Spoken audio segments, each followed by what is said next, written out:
Terima kasih Tuhan Yesus. Terima kasih ya Roh Kudus.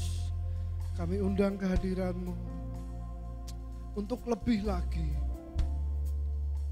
penuhi hati setiap kami. Kami undang Kau lebih lagi. Kami mengucap syukur Engkau sudah ada dan selalu ada.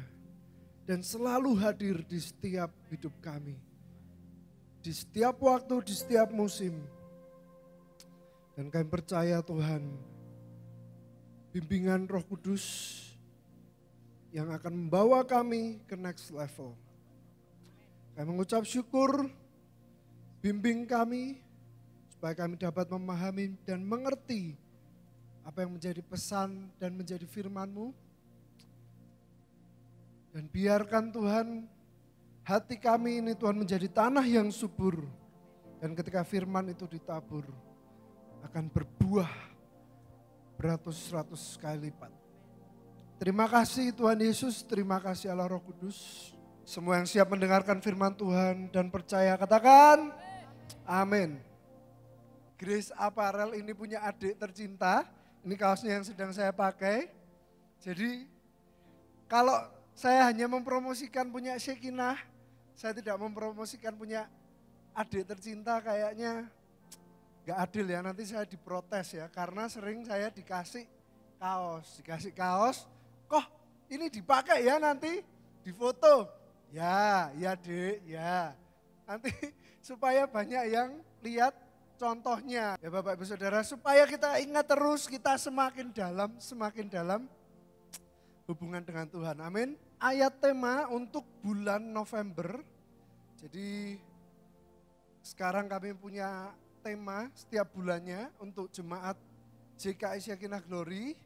Jadi bisa diterapkan dan bisa menjadi pokok bahasan untuk para leader di Komsel dan juga para leader di setiap divisi. Temanya adalah pemulihan segala sesuatu. Ini ayat pokoknya dan bisa membahas mengenai pemulihan rohani, jiwa, tubuh, ekonomi, pemulihan hubungan dengan Tuhan, pemulihan hubungan dengan sesama, dengan keluarga, pemulihan antara orang tua dan anak, hati bapa, itu semua yang berhubungan dengan pemulihan. Karena pemulihan segala sesuatu itu harus terjadi. Kristus itu harus tinggal di surga sampai waktu pemulihan segala sesuatu seperti yang difirmankan Allah dengan perantaraan nabi-nabinya yang kudus di zaman dahulu. Oke, kali ini atau hari ini yang saya akan lebih bahas dan kita akan belajar bersama-sama adalah pemulihan hubungan dengan Tuhan. Karena yang aku pelajari bahwa sebelum kita rohaninya dipulihkan, hubungan dengan Tuhan ini kunci utama untuk rohani kita akhirnya dipulihkan. Amin Bapak Ibu Saudara. Sedangkan untuk pemulihan sendiri itu membutuhkan proses dan waktu. Kecuali beda dengan pemulihan tubuh yang Tuhan berikan mujizat ya. Tapi kalau kita perhatikan waktu Pastor James mendoakan di sini, setiap dia mendoakan, dia selalu berurusan dengan apa? Dengan roh. Tiap kali dia mendoakan kalau kita perhatikan, dia berurusan dengan apa? Roh. Dia bilang, semua iblis setan yang mengikat, diusir dulu. Artinya apa? Sebelum semua pemulihan tubuh itu terjadi, ada yang harus diurusi, yaitu apa? Rohani terlebih dahulu. Amin. Pemulihan rohani. Bagaimana kehidupan rohani kita dipulihkan dan semakin menjadi seperti Kristus. Kita hidup belajar, mungkin kita pernah ikut pemuritan, mungkin dulu beberapa dari kita atau yang sudah Kristen dari sejak kecil, dari sekolah minggu, belajar step by step. Dengan tujuan goalnya apa? Pemulihan rohani untuk memiliki dan menghidupi karakter-karakter Kristus. Amin. Siapa yang percaya dan siapa yang mau untuk jadi semakin seperti Kristus, boleh kita angkat tangannya dan katakan amin. Amin. Nah, tapi untuk pemulihan rohani ini kita harus tahu dulu kenapa. Kenapa pemulihan rohani ini penting. Kenapa penting? Karena ingat satu hal. Kita, untuk rohani kita dipulihkan, kita perlu sebuah proses. Nah, dan berproses itu, mau berproses atau tidak adalah sebuah keputusan pribadi demi pribadi.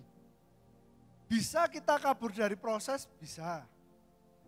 Bisa kita mencoba untuk tidak mau masuk ke proses? Bisa. Tapi entah itu kita mau atau tidak, iblis, ingat, iblis tidak berhenti loh. Dia selalu mencari celah untuk menghambat. 1 Petrus 5 ayat yang ke-8, sadarlah dan apa? Berjaga-jagalah, lawanmu si iblis berjalan keliling sama seperti singa yang mengaum-ngaum dan mencari orang yang dapat ditelannya.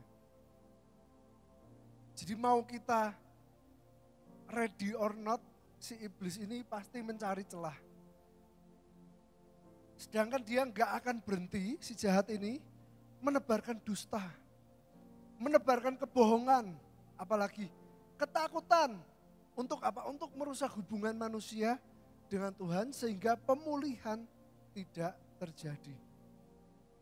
Nah Bapak Ibu Saudara, ini beberapa contohnya hal-hal yang bisa menghambat nih. Bisa jadi kesombongan kita. Kita merasa ini bahwa kita ini udah lebih tahu, kita merasa lebih mampu, kita enggak butuh Tuhan. Kita merasa paling benar.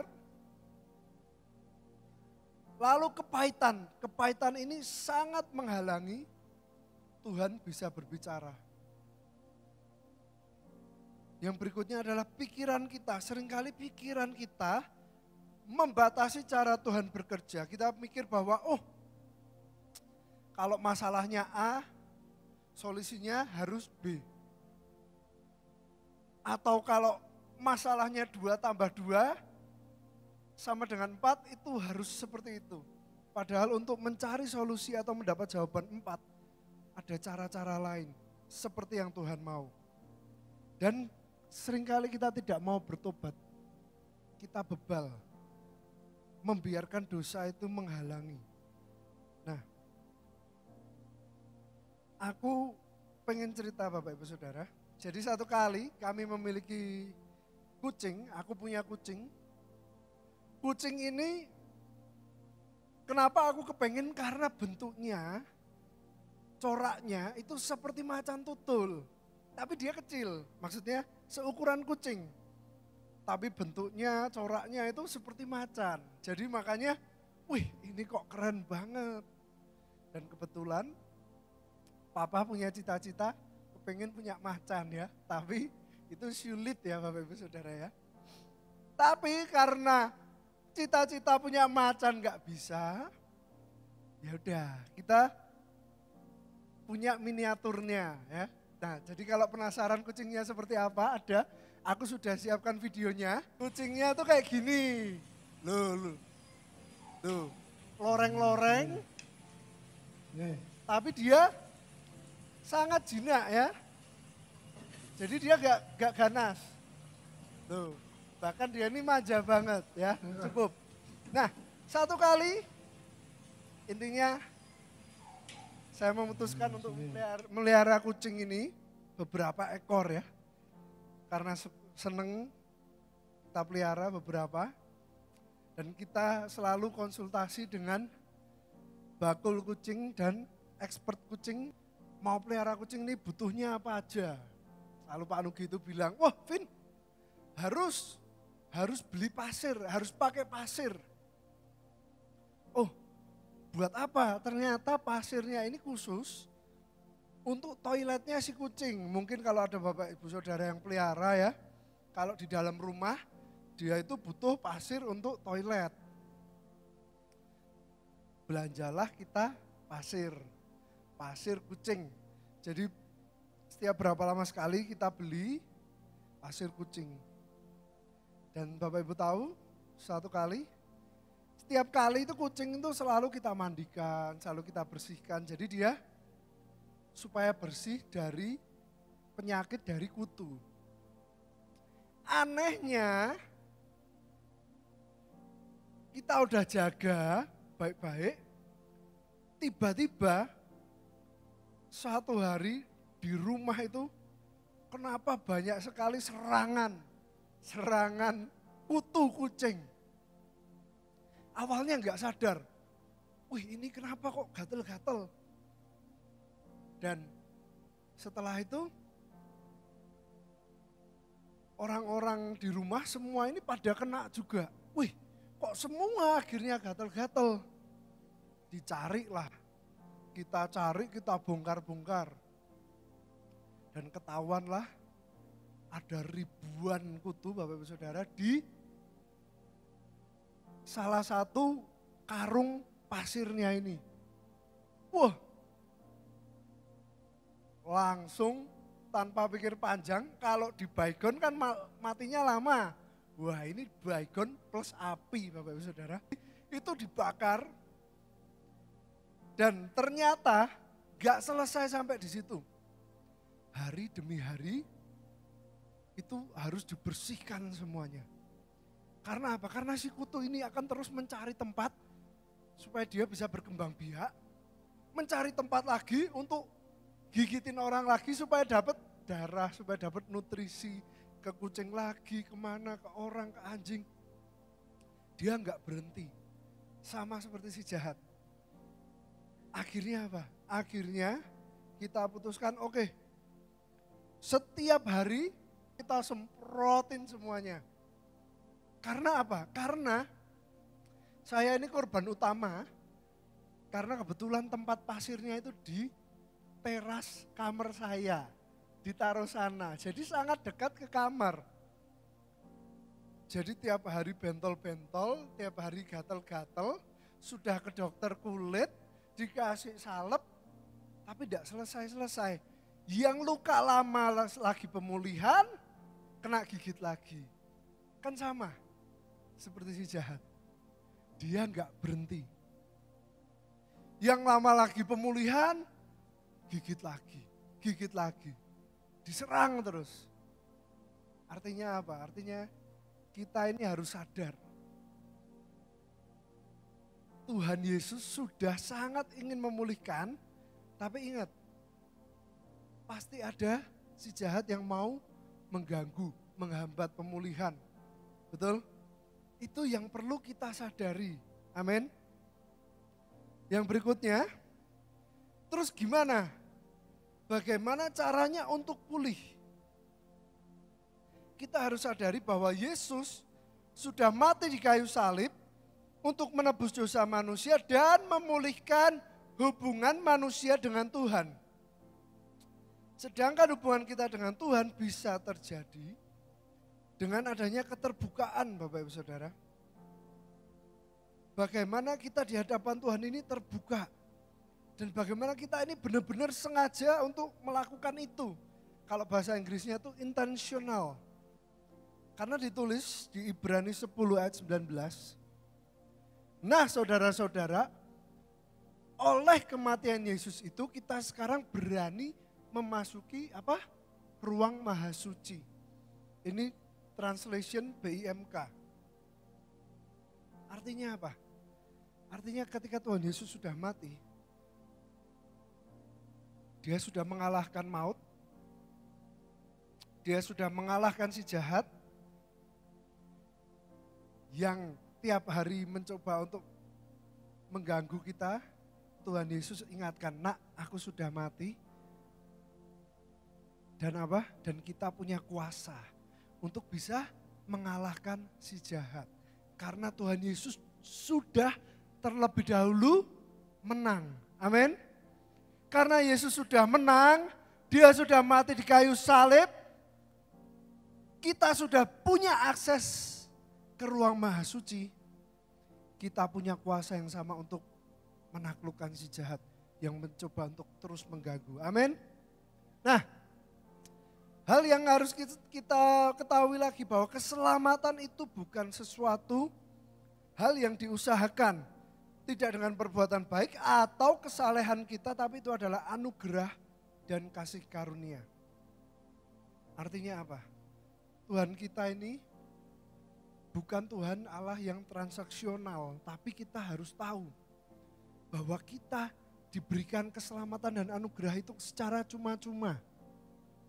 Jadi yang perlu kita sadari adalah ingat bahwa Tuhan itu sudah mati buat kita. Kita semua punya hak yang sama, amin. Kita semua sudah menerima keselamatan yang sama, kuasa yang sama.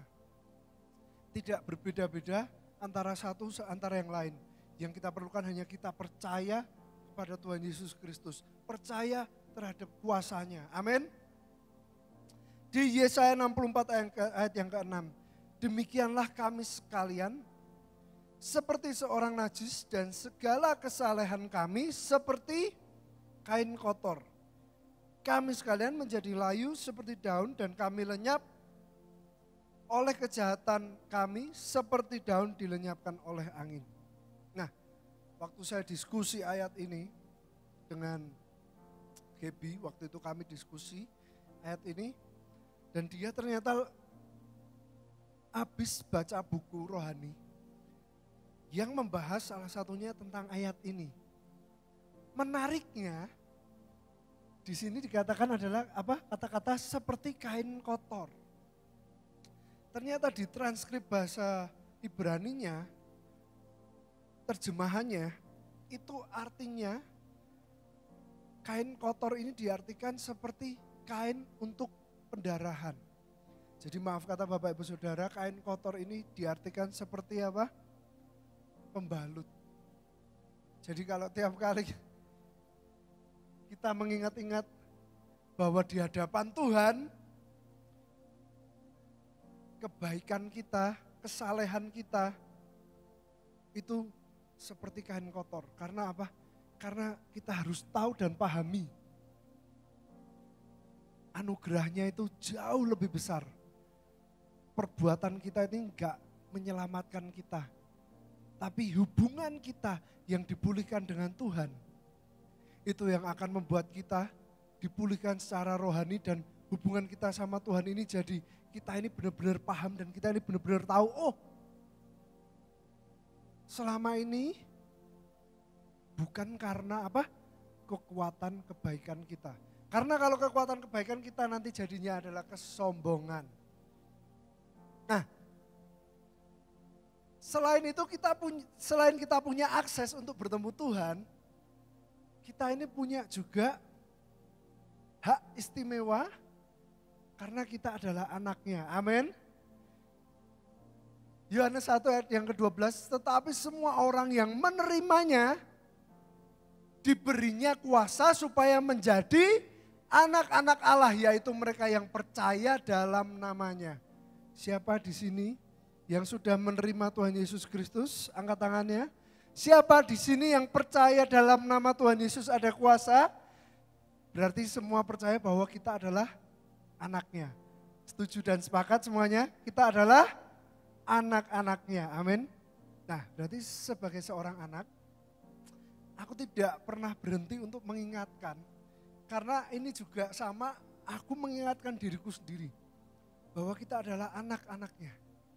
Karena sebagai seorang anak, Bapak Ibu Saudara, kita bukan hanya mendapatkan akses, tapi kita punya hak yang istimewa. Artinya apa?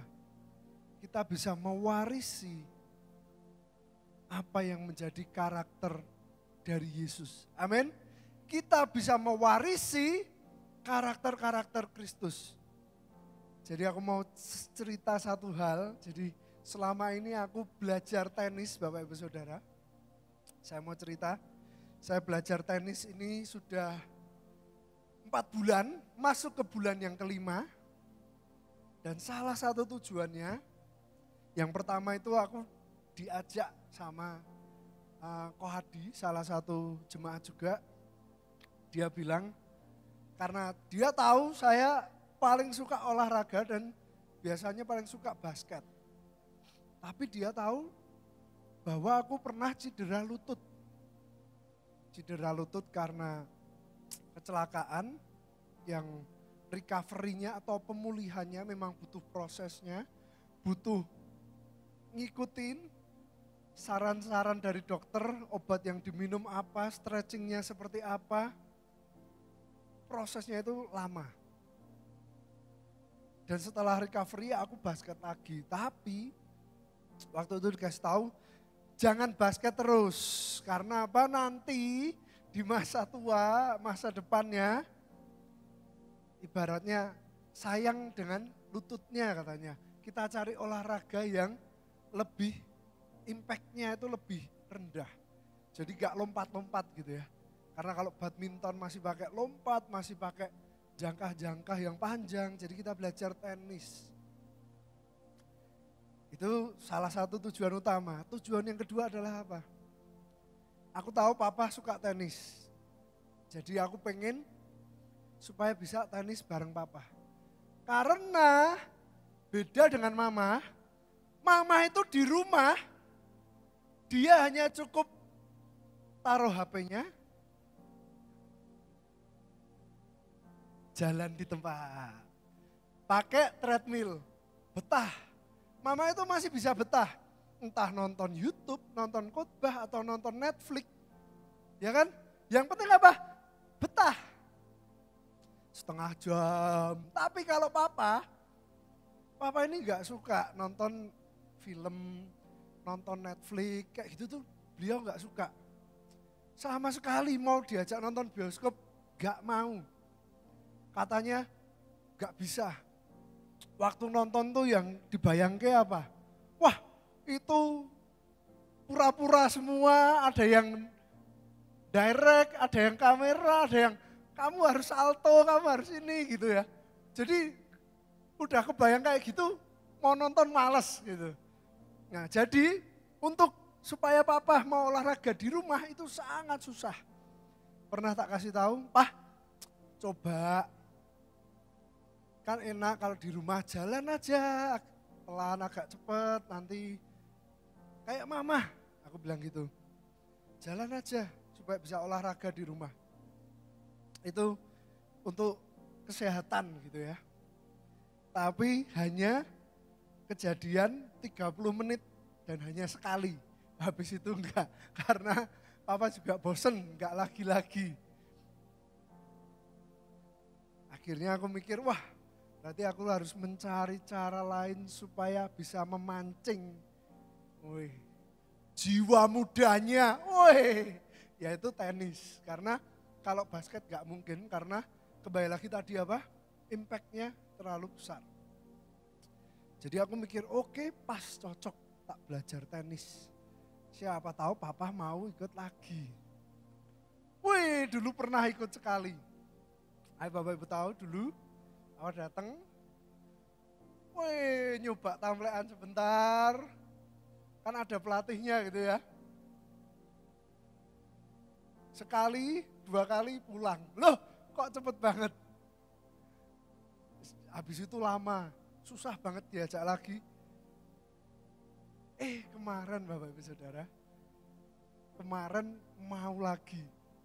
Dan akhirnya kemarin tuh puji Tuhannya agak mendung tapi enggak hujan.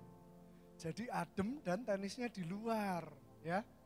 Papa seneng, wah kebetulan sepi karena apa? Karena sebelum itu hujan, orang-orang lain yang biasanya latihan pada enggak ada yang datang. Jadi 2 lapangan privat untuk aku dan papa, puji Tuhan, amin. Ini ada sedikit cuplikannya, Pastor Petrus Hadi, lihat pukulannya, ya. Les, tuh lihat. Wah, Bapak Ibu Saudara tahu tapi dia ini, papa ini pukul-pukulan sebentar ya, tapi keringatnya itu sudah 1 kaos. Tapi gak apa-apa, yang penting sekarang mau olahraga ya toh. Gara-gara aku seneng tenis, papa mau ikut olahraga tenis. Tapi Yang aku mau cerita adalah selama aku belajar tenis 4 bulan ini, bener-bener tak kejar, latihan di Temanggung, latihan di Solo, latihan di Jakarta, tak kejar terus, tak cari. Tapi semua teman-teman yang ngelatih ini selalu bilang, wih kamu cepet banget belajarnya, gak kaku, cepet bisa dan segala macam. Terus kemarin aku posting video ini di sosial media, banyak yang ngechat, wih masih jago nih Bapak, wih masih bisa mukul ya kan. Terus setelah itu aku posting juga videoku proses belajarnya selama 3 bulan. Dan ternyata perkembangannya itu aku sendiri menyadari bahwa kok cukup cepat. Kenapa aku sering ambil video? Karena aku sering konsultasi sama Ko Yudi Wonosobo. Aku sering ngirim videonya supaya bisa koreksi, bisa tahu kesalahannya di mana dan segala macam. Tapi Bapak Ibu tahu yang dimaksud apa? Yang aku maksud adalah salah satunya ketika ditanya nih, wih kok cepet ya? Kata Ko Haris, wih kok cepet bisa, kok cepet jago. Saya bisa dengan bangga memperlihatkan video ini yang tadi. Saya bisa bilang, it's in the blood. Woi, artinya apa? Udah ada di darahku. Wis. Karena aku juga posting videonya Papa. Aku bilang ini udah ada di darah. Aku seneng main basket, Papa dulu seneng main basket.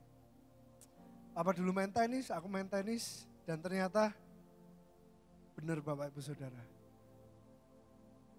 Siapa lagi yang percaya bahwa kita anaknya?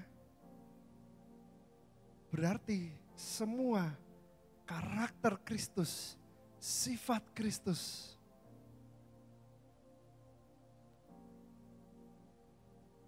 itu sudah ada di darah kita. Amin.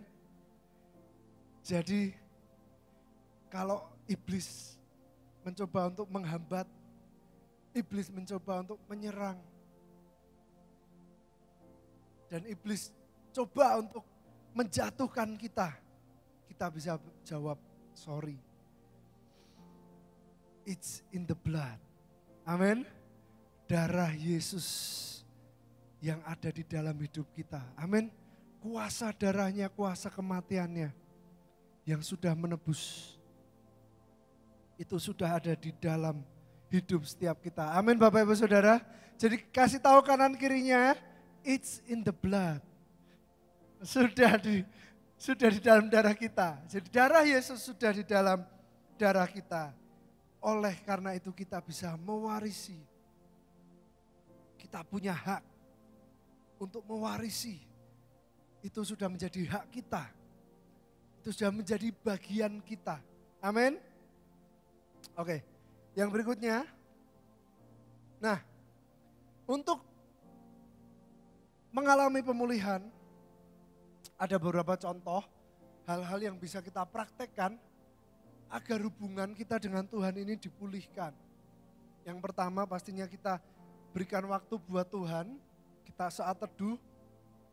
Ini salah satu effortnya atau usahanya.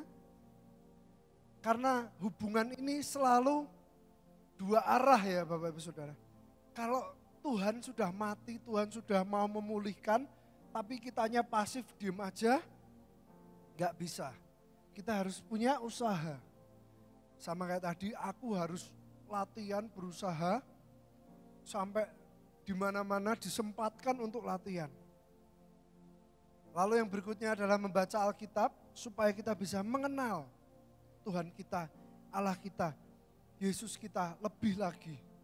Dan yang berikutnya, belajar mendengar. Kalau kita tidak bisa mendengar, kita masih tetap bisa membaca firman-Nya. Amin. Karena itu sama-sama apa yang dari Tuhan katakan. Tapi mendengar ini, step by step kita bisa pelajari, belajar untuk dengarkan suaranya dari rema, firman, dari khotbah. Kita bisa dengarkan khotbah-khotbah dari pemimpin, dari saudara-saudara kita, dari orang-orang terdekat kita. Kita bisa belajar mendengar.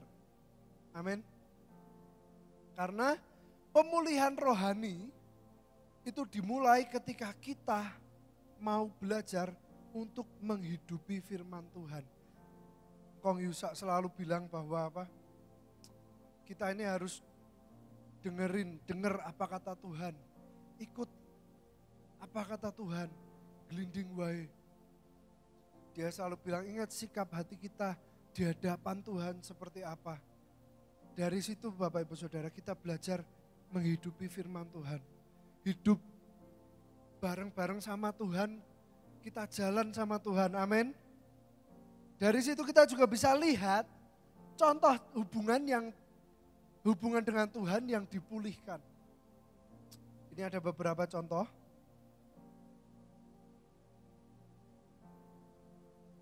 Yang pertama adalah memiliki rasa percaya.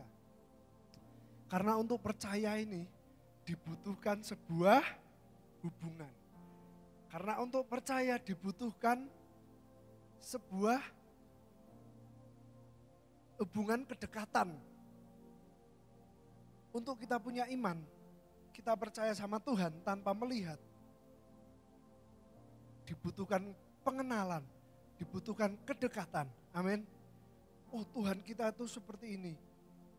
Oh dia itu mau bekerjanya seperti apa. Kita bisa lihat contoh-contohnya di Alkitab. Walaupun Tuhan bisa bekerja lebih dari apa yang dia pernah kerjakan dulu di Alkitab. Lalu takut akan Tuhan karena kita respect dengan Allah kita. Yang berikutnya adalah taat. Kita akan dengan sendirinya menaati Tuhan. Karena kita takut akan Tuhan, karena kita mengasihi. Karena kita mengenal. Karena kita mengenal lalu kita mengasihi Tuhan kita. Karena kita mengasihi Tuhan kita rela untuk melayani. Bapak Ibu Saudara, tim musik di sini contohnya, tim praise and worship, mereka selalu melayani Tuhan. Mereka rela melayani Tuhan karena apa? Karena ada rasa cinta, karena mengasihi. Jadi ketika kita sadar bahwa Tuhan Yesus sudah menebus dosa kita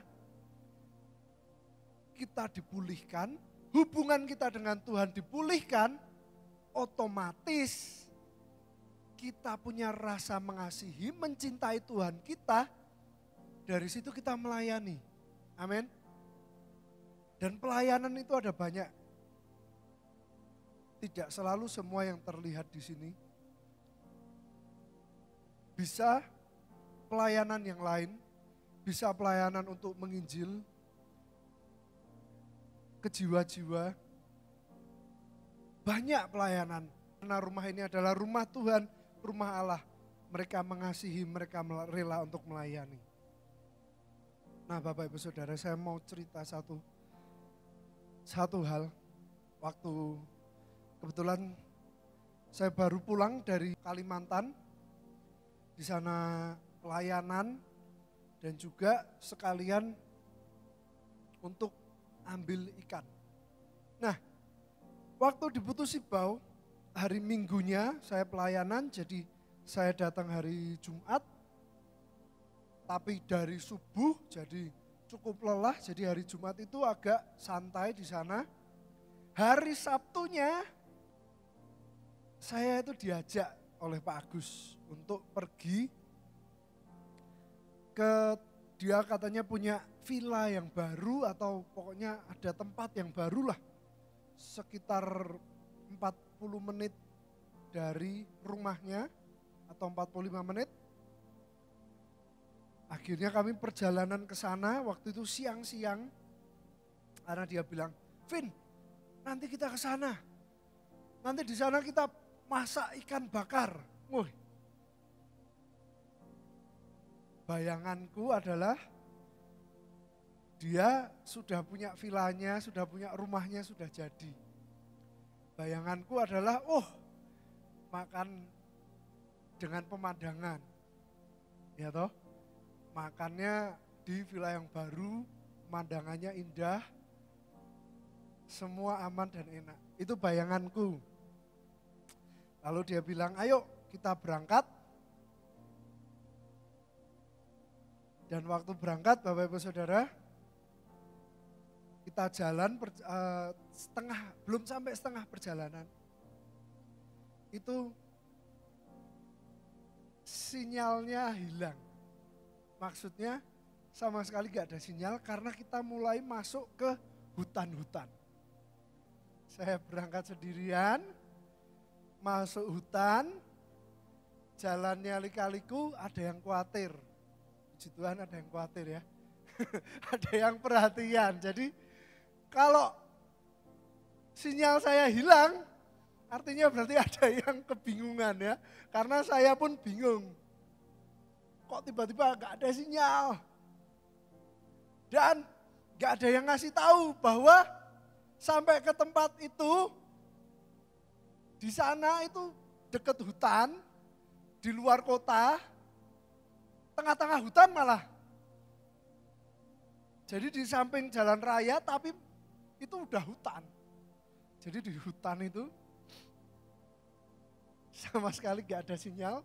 Saya, waduh, gak bisa ngubungi siapa-siapa. Gak bisa ngubungi yang khawatir tadi itu, ya kan? Karena saya tahu pasti dicariin, waduh ini perjalanan keluar kota, tengah hutan, gak ada lampu, gimana ya kan? Ya mungkin khawatir ada kenapa-napa atau apa. Tapi Bapak Ibu Saudara,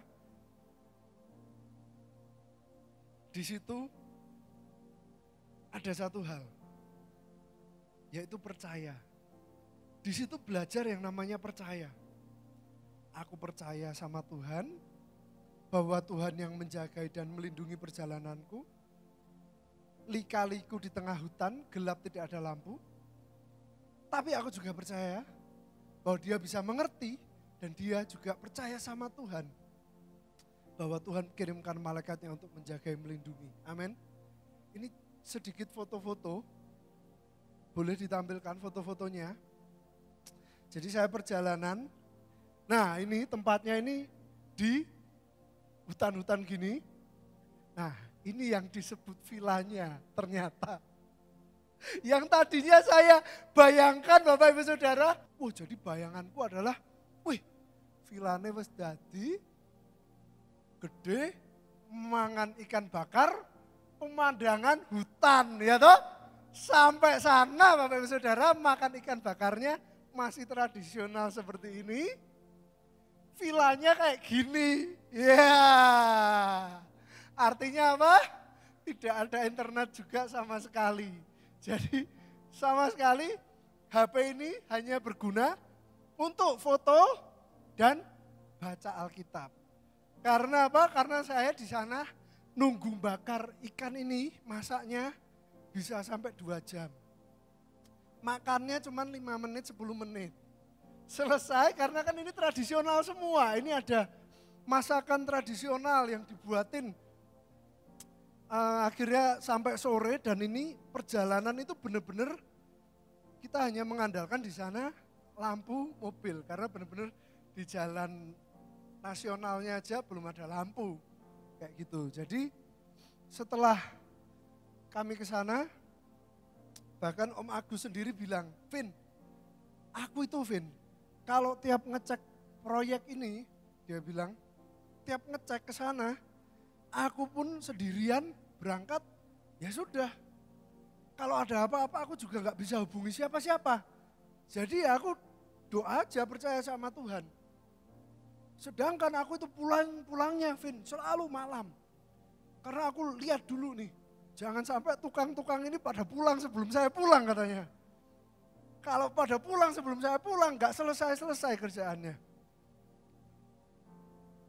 Jadi yang dimiliki hanyalah percaya sama Tuhan. Karena benar-benar ya, Dia bilang bahwa bahkan perjalanan itu kadang ada ayam lewat, anjing liar lewat, bahaya sekali. Dan perjalanannya lika-liku. Dan dia bilang bahwa, Vin, itulah Vin yang namanya kita percaya sama Tuhan. Dia bilang, wih tuh Vin, lihat Vin, aku tanam pohon pisang di situ Vin. Nah kamu lihat daunnya, ya Om, itu robek-robek kan? Ya Om, betul Om. Nah itu Vin, itu yang namanya iman Vin. Wih gimana itu Om? Penasaran kan? Keren sekali ini Pak Agus lagi sharing tentang iman melalui daun pohon pisang. Wih, daun pohon pisang itu robek-robek. Artinya apa? Artinya dia diterpa angin kencang. Angin itu seperti iman, kita nggak bisa lihat. Tapi kita bisa tahu manifestasinya. Amin Bapak Ibu Saudara. Kita seringkali rasa percaya sama Tuhan nggak kelihatan. Iman itu nggak kelihatan. Percaya apa yang kita nggak lihat. Tapi percaya ada buahnya, ada manifestasinya. Amin. Yang berikutnya, Bapak Ibu Saudara,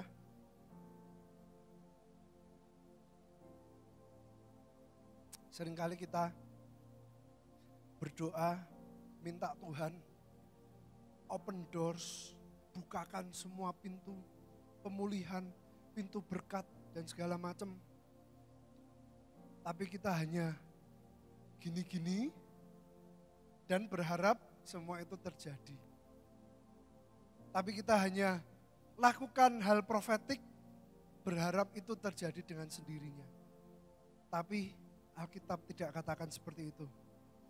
Untuk mendatangkan hal yang rohani, pemulihan rohani, dibutuhkan perbuatan. Untuk melihat yang rohani menjadi daging, janji menjadi nyata, iman yang termanifestasikan, dibutuhkan tindakan. Iman tanpa perbuatan adalah mati. Dan di ayatnya, Yakobus 2 ayat yang ke-22, kamu lihat bahwa iman, nah ini kata-kata penting, bekerja sama dengan perbuatan-perbuatan. Dan oleh perbuatan-perbuatan itu iman menjadi sempurna. Ayat yang ke-24, jadi kamu lihat bahwa manusia dibenarkan karena perbuatan-perbuatannya dan bukan hanya karena iman. Sekali lagi bukan hanya karena iman, tapi dengan bekerja sama dengan perbuatan-perbuatan. Supaya iman itu menjadi sempurna. Sebab seperti tubuh tanpa roh adalah mati. Demikian jugalah iman tanpa perbuatan-perbuatan adalah mati. Kembali ke cerita perjalanan ke Putusibau ini. Salah satunya adalah untuk ambil ikan. Karena Bapak Ibu Saudara dengar cerita Papa yang ikan kesayangan beliau yang mati lompat karena mati lampu. Setelah itu, karena beliau memiliki hubungan baik dengan Pak Agus, cerita dan segala macam, gimana nanganinya waktu ikan itu habis lompat dan ternyata tidak terselamatkan. Nah, Pak Agus ini janji, gak apa-apa udah Pak, nanti saya kasih ikan yang baru. Ikan yang lebih bagus. Sama seperti Tuhan. Tuhan sudah berjanji pemulihan, hubungan dengan Tuhan, penebusan dosa, kita bisa masuk ruang maha suci. Tuhan punya janji yang rohani. Tapi gimana itu supaya menjadi daging Bapak Ibu Saudara? Ada hal-hal yang perlu kita siapkan. Karena apa? Karena tanpa perbuatan tadi adalah mati. Jadi kita harus siapkan dulu. Jadi kita harus atur waktu, ada komunikasi. Papa berkomunikasi, Papa tanya, apa yang perlu disiapkan? Untuk ikan ini harus seperti apa? Akuariumnya harus seperti apa? Makanannya apa? Hal-hal itu yang harus disiapkan. Tapi itu bisa terjadi dengan komunikasi. Artinya hubungan kita seperti hubungan kita sama Tuhan. Kita harus tahu, oh kehendak Tuhan itu seperti apa. Hari demi hari berjalan sama Tuhan. Dan yang berikutnya adalah harus ada usaha, ada perbuatan. Yang akhirnya aku diutus berangkat untuk ambil ikannya. Untuk pelayanan ke sana dan juga sekalian ambil ikannya. Artinya ada step by step yang harus dikerjakan. Tidak langsung ujuk-ujuk ikannya itu jreng. Ada prosesnya. Kalaupun misal aku nggak berangkat ke sana, tetap ada prosesnya. Ikannya harus dikirim, harus dikarantina, kita harus bayar ongkos kirimnya, karantinanya dan segala macam. Dan yang pasti adalah Tuhan akan lihat. Tuhan udah siap janjinya pemulihan segala sesuatu. Roh, jiwa, tubuh, bahkan ekonomi. Tapi yang dia lihat, udah siap belum kita menerima itu semua? Udah siap belum? Sesuatu yang luar biasa Tuhan selalu udah janjikan, semua tertulis di Alkitab. Tinggal kita siap atau tidak. Dan kita mau tidak untuk kita ini kerjasama iman dan perbuatan. Supaya yang rohani itu jadi daging. Amin Bapak Ibu Saudara. Pemulihan rohani ini adalah awal dari pemulihan yang lainnya. Karena setelah rohani kita dipulihkan, otomatis jiwa kita akan dipulihkan Bapak Ibu Saudara. Kalau rohani kita dipulihkan, tubuh kita juga dipulihkan. Satu kesaksian terakhir.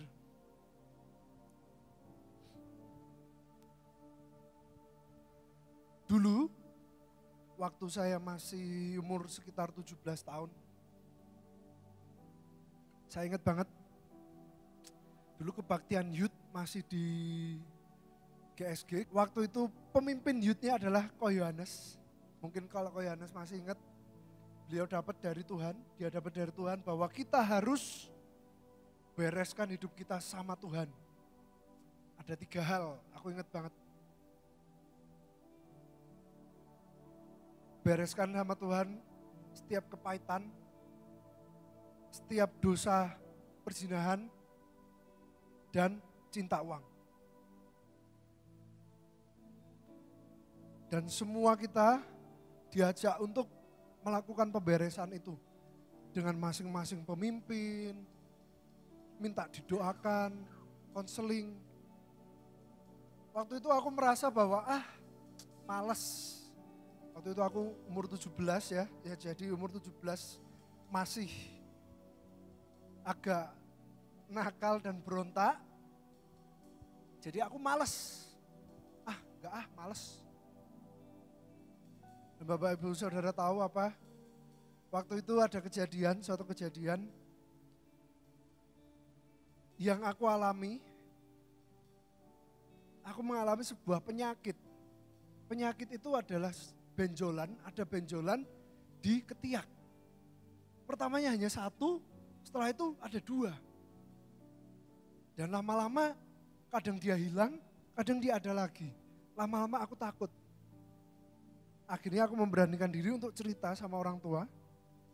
Papa langsung hubungi temannya yang dokter. Dan dibilang, wah itu harus dicek. Takutnya kanker. Karena itu kelenjar getah bening kalau nggak salah. Karena kan zaman dulu Aku deg-degan takut sebelum aku berani ngomong ke orang tua, aku Google dulu Bapak Ibu Saudara. Ini tuh kenapa gitu. Dan aku cerita, ditanyakan. Dan itu beriringan sambil minggu-minggu di mana kita ditantang untuk pemberesan sama Tuhan. Dan setelah itu Bapak Ibu Saudara, dengan sangat kuat ada dorongan di hati bahwa Tuhan Roh Kudus itu bilang, Roh Kudus bilang bahwa ayo nak bereskan semuanya. Dan aku bilang, Tuhan oke, kalau itu maumu aku lakukan. Aku ketemu dengan pemimpin dan aku minta untuk didoakan dan segala macam. Setelah itu katanya, ayo kalau bisa ketemu. Itu Ko Yohanes bilang, kalau bisa ketemu orangnya.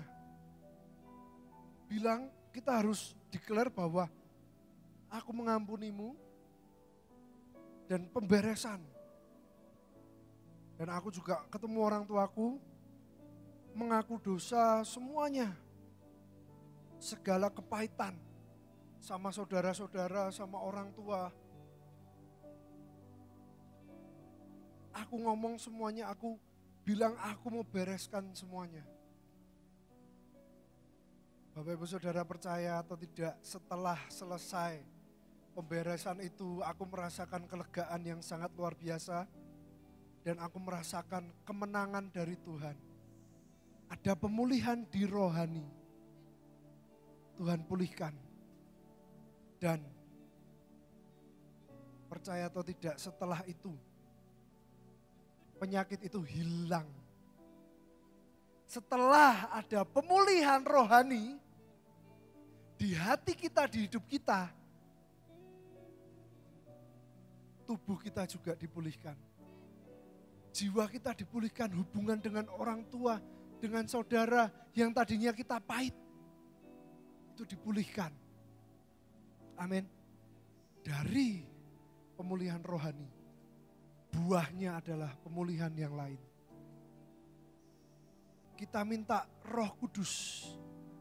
Roh Kudus yang sama yang dulu mengingatkan aku. Roh Kudus yang sama yang dulu bekerja. Memulihkan rohani dan menyembuhkan. Saya mau tantang setiap kita untuk di hadapan Tuhan, di hadapan Roh Kudus, di hadapan Tuhan Yesus kita, confess, nyatakan di hadapan Tuhan, akui setiap kelemahan kita, setiap kekurangan kita, setiap dosa yang menghalangi, setiap dosa yang menghambat, setiap dosa yang menghalangi, setiap ketakutan yang ditebarkan oleh si jahat. Malam hari ini akui, katakan itu di hadapan Tuhan. Dan biarkan Roh Kudus, Roh Tuhan itu berkarya. Amen. Dia tidak pernah gagal untuk mengubah gelap menjadi terang. Dia tidak pernah gagal untuk mengubah hidup kita, kutuk menjadi berkat. Amin. Tuhan Roh Kudus, kami persilahkan. Engkau bekerja di dalam hidupku. Amin. Engkau bekerja dalam hidup setiap kami. Karena kami percaya Tuhan sudah siapkan semua pemulihan. Tapi ini adalah tindakan iman kami. Kami akui semua kekhawatiran kami, ketakutan kami. Dan kami percaya kuasa-Mu, kuasa kebangkitan-Mu Tuhan. Amin. Itu yang akan mengalahkan si jahat. Dan kami percaya ketika kami berkata-kata, perkataan iman kami bekerja sama dengan perbuatan, itu membuat iman menjadi sempurna. Dan Engkau, kuasa-Mu yang menyempurnakan ini, yang akan mengubah setiap kutuk jadi berkat. Yang akan memulihkan setiap hubungan yang akan memulihkan setiap rohani kami, Amin. bahkan jiwa, tubuh, dan keuangan kami. Amin. Kami mengucap syukur atas kuasa-Mu, atas karya-Mu, atas pekerjaan-Mu di dalam hidup kami. Dan kami serahkan kembali Tuhan hidup kami. Kami persilahkan Engkau kerja dan kerja. Walaupun kami tidak melihat, tapi kami punya iman. Dan kami tahu buahnya adalah pemulihan. Buahnya adalah pertobatan. Amin. Buahnya adalah mujizat di dalam hidup kami. Terima kasih Tuhan Yesus Kristus. Terima kasih Allah Roh Kudus. Terima kasih Bapa di surga yang Maha Kuasa. Kami katakan sama-sama. Kami terima keselamatan, kami terima pemulihan. Di dalam nama Tuhan Yesus Kristus. Semua yang percaya katakan amin.